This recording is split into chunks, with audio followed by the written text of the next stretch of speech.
Yo, what's good, people? This is your boy Raptor. I just want to talk about my Xbox experience, having the Xbox since launch.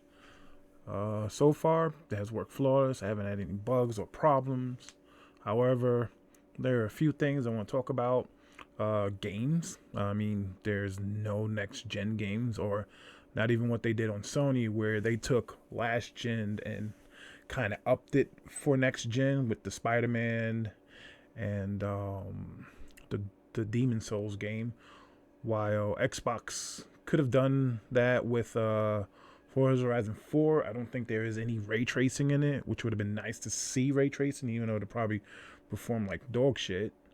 Uh, I think there were some missed opportunities on Xbox side to at least get something to feel next gen versus not having anything that feels next gen.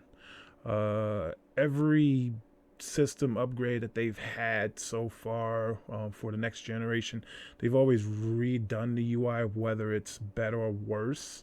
This time, it's the same UI. I do not like the scrolling down and up UI. I did prefer the section UI that they kind of left from, where you have all your community feeds and social media in one section, your games, your home screen, your store in another section, and it was just four tabs. And then in those tabs, you had a you know, deeper selection of things that fit into those categories. I felt that was cleaner and easier to maneuver versus this new one where it's like, all right, I got to scroll all the way down, then I got to move this up, but then if I start using this other thing, then I got to move that up, and I don't know, it just feels clunky and just pretty much annoying. So the UI, it needs work. It needs a lot of work. From looking at the PS5 UI, it looks a lot cleaner, but it also looks a little bit cluttered in certain areas where it's uh, like I don't like the way they have their settings filtered in PlayStation, but the Xbox, the way they're filtered, the way they have it set up in the settings, it's a lot easier to navigate than Sony's. Then you have like the Game Pass. Game Pass is awesome. I love it. Uh, I use it on PC, Xbox, and now with game streaming, I'm trying to find a decent control that's portable but feels right when I'm playing on my phone. Um, but yeah, I love the Game Pass. $14.99 a month, and I get all the stuff, including EA stuff. Even though there's not really much on EA I want to play, I'm not a big sports guy. Even though their sports is not doing that well these days. But there's a couple of Star Wars games I got to try, and I'm glad I didn't buy them now. And I'm just enjoying it overall. Graphics wise, really hard to tell. I mean, coming off of a Xbox One X to a Series X, it already had 4K, and it did decent at 30 frames. But in all honesty, the real notice will be people putting in actual 4K textures and taking advantage of the little bit of extra horsepower a lot extra horsepower that the Series X would give you for uh, 4K and 60 frames or higher frames. I prefer that they target 60 frames and even at a reduced resolution. A smoother gameplay with max settings and a slightly under resolution would play better and look better than keeping 4K 60 frames, where then you'll have to lose graphic fidelity just to hit those two marks. And I think Microsoft had hit it out of the park with dynamic resolution. But I think it can go further with dynamic resolution and probably a dynamic background effect where things that are too far, and if it starts getting too cluttered and starts boggling down, the background could not be a main focus point when you're not focusing on that, while you're focusing on like what's happening right in front of you, instead of like you running up to something versus you're fighting something at that point, just to get more performance out of it, and smoother frame rates and stuff. Well, this is more for future stuff, not really for what they have out now, which is practically nothing. The other thing I like the controller. I do wish that they added more tech to the controller. They tried something with what Sony's doing now with the PlayStation 5, but when they iterated it, it was decent, but not as fleshed out. And if I wish they could have kept improving on that, the controller would have felt more of a leap forward than what it is now. I still think PlayStation 5 controller is a gimmick, but the haptic feedback and all that still sounds interesting. Other than that, like the touchpad on PlayStation 5 is a gimmick. They should have just got rid of that, but I guess they needed it for compatibility with PlayStation 4. Xbox backwards compat is awesome. I was able to play every game I have with no issues. Like, so I loaded up. I played a lot of GTA 5 on Xbox One and then Xbox One X and on PlayStation 3 and on PC. And I do have to say, the Series X handles that game really well. However, because there's such a huge leap in power from it, you can see all the flaws that's in the game for consoles, like the view distance, the textures. They just look, it's awful. But going from Xbox One X to Series X, it was like a bloody mess of like oatmeal versus fine fill grain. It's like it's just night and day, and it's so much more pleasant. The frame rate is beautiful. Textures, like I said, they're so good now that you can see the flaws in the textures, which you should not be able to. Then we have Red Dead. Red Dead looks amazing. However, like I said, if these games got a decent 4K texture pack update, they will look phenomenal. And adjusted for, even though it's still on console, a little bit more powerful console, if the view distance would adjust, it would look even better. But my first impressions of the console was top notch. Everything was great. Even day one, the system worked out of the box. Quick updates. My only issue with day one, and I learned quickly that it was probably Microsoft throttling the servers, or it's just everybody bottlenecking the servers, where downloading and updating was literally day one. If you had a library like me where you had about 3 gigs of games on your system, you spent almost a half a day just updating that your first day. Most people didn't get a chance to actually play first day. My friend took off of work, and when I got home, he took off work half a day. He went home to go hook it up and play it. Now, I already knew there was going to be an update. There's always an update. It's fine. That's the world we live in. I'm glad there's updates. I grew up in like classic Atari era. If you got a bad game, you just got a bad game. There was no going back to the store trading it and saying this game don't work, because all of them had the same revisions. You had to wait for like the updated cartridge that you didn't even know there was an update to. It was just like you didn't know this stuff, so you just had a bad game and it would glitch out, or you would try to get past the glitch. And I just remember those days. I was lucky enough not to have many games that had glitches, but I remember there was a lot of glitches, and I wish they had updates like they do now. It sucks, but at least no matter what copy you buy, you're still able to play it, and you don't have to deal with returning it because it'll just get patched. Versus back then where you had to go back to the store. There was no Amazon or Best Buy where it was like, oh, no problem. It doesn't even matter. We'll take it back. No, it was like, what's wrong with it? They put the game in. They play the first level. Everything is fine. Like, no, bro, it's not the first level. It's like the 18th level. They're not going to play to the 18th level. And they didn't have saves like that either. So it was annoying. And I think, the day one issues of the slow updates and the constant updating every single game, it is what it is, but at least you're able to play. I was when I'm glad I did not leave early from work. It's just wasted time just to sit there and watch an update screen. But I did go to bed late that night because I did get my system on time, and I watched it updating all night while I was watching TV. And I was sitting there like, please finish, please finish, please finish. Warframe was the worst. Warframe told me it was going to take over 28 hours to update. So Warframe is a special case. You download Warframe, the client, onto the Xbox. Doesn't matter which Xbox. You download the client, and then in the client, it updates inside the client to install on your Xbox. So there's 2 downloads. The first one took 6-7 hours. The second one was talking about like 18 hours or 24 hours.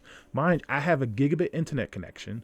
While at the time I tested the speed, I need to test it now, but at the time when I was testing the Xbox One X speed, it was stuck at like I wasn't getting no more than 300 megabyte download, and that was like mind blowing. My phone does 500 cap, and why isn't a next gen system with bigger downloads, higher bandwidth usage, and everything that they made these systems for is not getting over 500 megabytes, or at least 500 megabytes?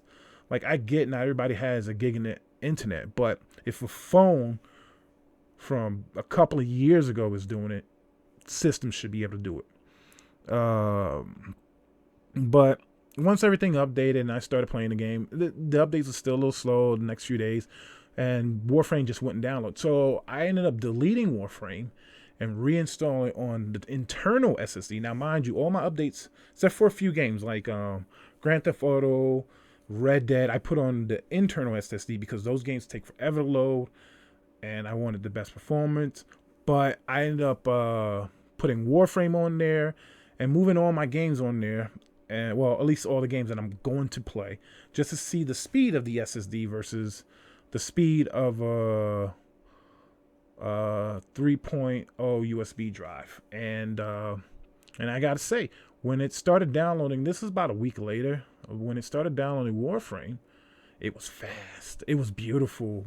It went up to like about 400, 500 megabytes. I think I saw 600. I'm not really sure because I download a lot, and it was amazing.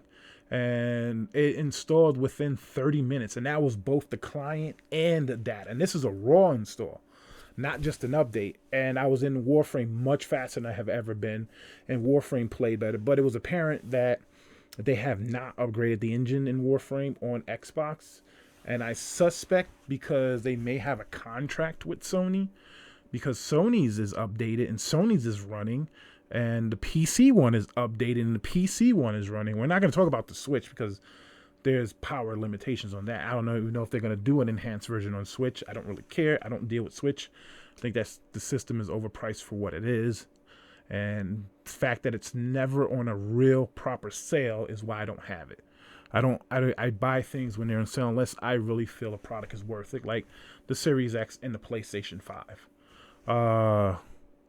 But yeah, I just did not think that was cool. That just didn't have that update. It's supposed to be coming, but I'm pretty sure, like I said, there's some kind of contract thing behind the scenes for Sony to get it first, and then they'll add it on when that contract is over.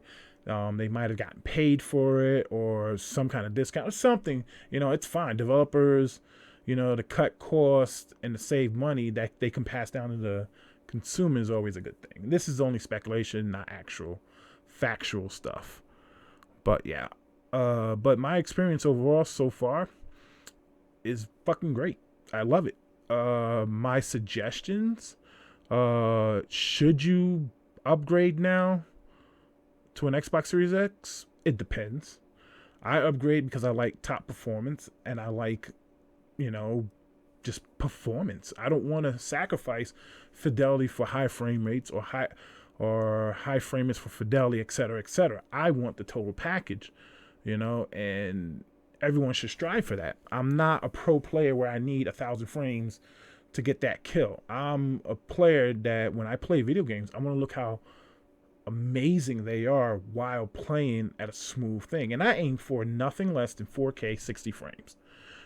Some games could get away with 30 frames, but it's too noticeable for me now. And a lot of people is like, oh, well, you don't notice. I'm like, if you played it enough, you will start noticing it. I played on 1080p for the longest time, 60 frames. I wanted 120 frames, 1080p, but then I found a good 4K monitor, TV that's still good today. It plays everything except it doesn't do 120 hertz and it doesn't do Dolby Vision, which at the time was way too expensive. And like I said, 4K 60 frames, it's beautiful, especially when you can max out settings. It's just amazing. Yeah, so I brought the Xbox Series X just for the performance, just so I can play GTA at max, at roughly good frame rates with keeping the 4K and other games, plus the speed of the loading and all that other stuff, the media components, 4K video streaming, all that stuff. The Xbox One X or the Series X is now my go-to device for everything non-computer related. The PlayStation 5, same reasons. I'll if I can get one. I haven't got one. I think Sony kind of really botched their launch really bad and kind of screwed people over with you have to reserve a pre-order to get, you have to pre-order and a whole bunch of other things. But that's another video. We'll get into another video when I talk about the PlayStation 5. But overall, the Xbox Series X, if you're like me, definitely get it. You're not going to feel bad. If you are in need of cash or can't afford it or are giving it second thoughts and not sure, don't worry about it. Don't buy it. Don't stress over it. Wait till next year. Wait till they have those games out. Wait.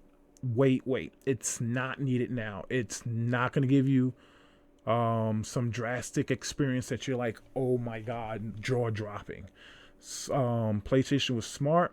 They made a demo game in their system that came free with the Sony, that even if they didn't have any games out, at least you got that to experience what it could do and can do in the future. I wish Microsoft had something like that. Like I said, I wish they would have took that Forza that's for the Series X and visually upgraded with ray tracing and other bells and whistles. I love the quick resume. I thought the quick resume would have like a 2 to 3 game limit. I was switching games and then I went back to a game I haven't played in like a week and it wasn't even on my list anymore for selecting it. And I opened up from default and it quick resumed back to exactly where I was. I was shocked. I was like, I haven't touched this game in a while and it's right where I left it. And that was like amazing to me because the things that they're doing. Now, the specs on the Series X are phenomenal. I love them. Though I would say a couple of things could have been better. Higher core count on the graphics card. Even though it has more cores, the frequency still matters. And I think that frequency will hurt them even though you do have more cores. Doesn't matter if you have 1,000 cores if they're talking slow.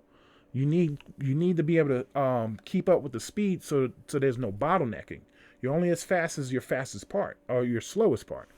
Then the other problem with the specs that I had was simply the RAM. They have 2 different speeds.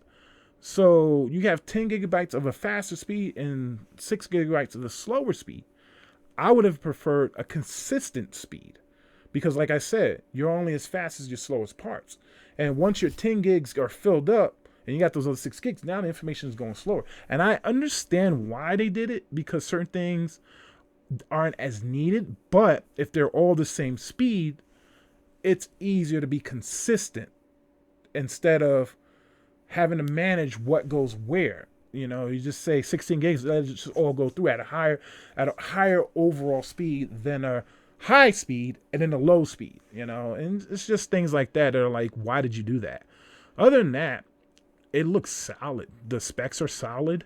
I wish they didn't go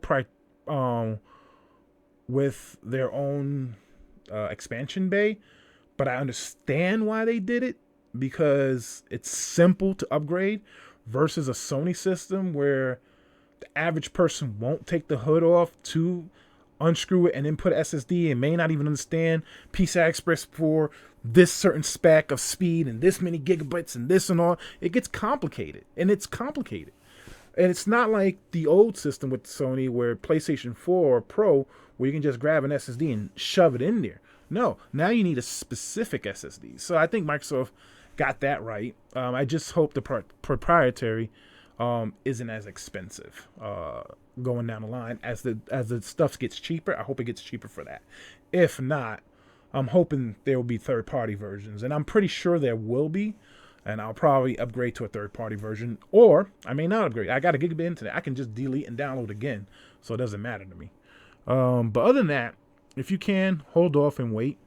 I don't have a Series S. However, I like the Series S. I might get one later for my kitchen, so it can be an all-in-one media player.